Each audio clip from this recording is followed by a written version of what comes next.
बिहार में मुखिया, सरपंच, जिला परिषद यानी त्रिस्तरीय पंचायत के चुनाव लड़ने वाले तमाम जनप्रतिनिधियों को जिस पल का इंतजार था उसकी घड़ी आ गई। देखिए, एक तरफ जहां पर मुखिया जी चुनाव लड़ने को लेकर के तैयारी में हो, तमाम जनप्रतिनिधि जो इस बार त्रिस्तरीय पंचायत चुनाव का हिस्सा बनना चाहते हैं यानी कि चुनाव लड़ना चाहते हैं, वो इस इंतजार में है कि कब तारीख की घोषणा होगी और फिर कब वो चुनावी मैदान में उतरेंगे। कई ऐसे जगह हैं जहां पर तो कई जनप्रतिनिधि जो है क्षेत्र में अभी से ही सेवा करना शुरू कर दी है, कामों को लेकर के एक्टिव हो गए।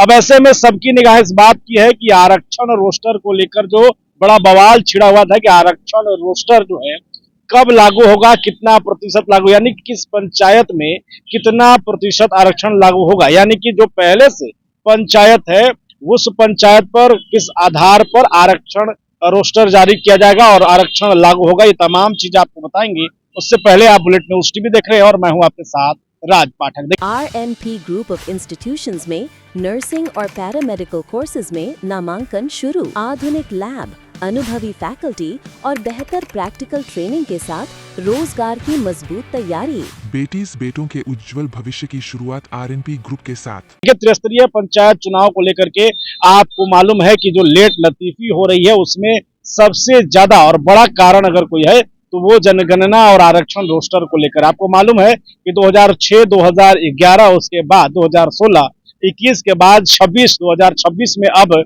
जनगणना परिसीमन और खास करके आरक्षण रोस्टर बदलाव में बातें कही गई थी और 2026 में आरक्षण रोस्टर को लेकर के निर्वाचन विभाग और पंचायती राज विभाग कहीं न कहीं पूरी तरीके से तैयार है। यही कारण है कि अब तमाम जिलों में जिला प्रशासन के माध्यम से तो तमाम लोगों को जोड़ने की कोशिश की जा रही है, जनगणना में जोड़ा जा रहा है, वोटर आईडी कार्ड बनाया जा रहा है और साथ में आरक्षण रोस्टर को लेकर तमाम जिले को निर्देश दिया गया था कि आप 2006 का आरक्षण रोस्टर जो है वो अपलोड करिए, उसके बाद जो है 2016 का अपलोड करिए। मैंने आप समझिए कि जो आरक्षण रोस्टर था उसको लागू किया गया था, लेकिन अब बड़ा सवाल ये है कि आरक्षण जब लागू हो जाएगा उसके बाद किस आधार पर किस सीट को रखा जाएगा, क्योंकि त्रिस्तरीय पंचायत चुनाव में सिर्फ जिला ही नहीं, पंचायत ही नहीं बल्कि पूरे राज्य में इसका प्रभाव होगा। तो सबसे पहले आपको बता दें कि पंचायती राज व्यवस्था में अनुसूचित जाति, अनुसूचित जनजाति, अत्यंत पिछड़ा वर्ग और महिलाओं को अधिकतम 50% तक आरक्षण देने का प्रावधान है।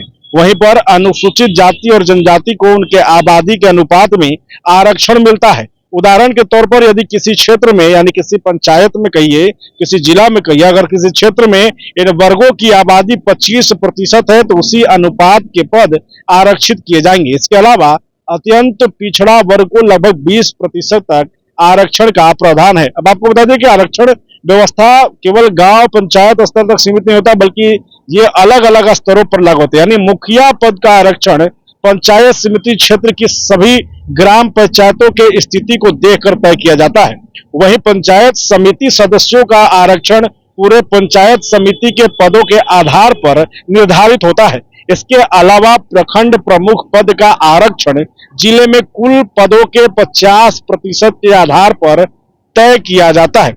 आपको बता दें कि आरक्षण चक्र में बदलाव की संभावना से राजनीतिक माहौल में तेजी आ गई है। कई ऐसे उम्मीदवार हैं जो पिछले 2 चुनाव में आरक्षण का लाभ लेकर मैदान में उतरे थे, लेकिन अब इस नई व्यवस्था में यानी कि 2026 में जो आरक्षण रोस्टर लागू होगा ये नए तरीके से, उसमें उन तमाम जनप्रतिनिधियों को अपना सीट खोता दिख रहा है।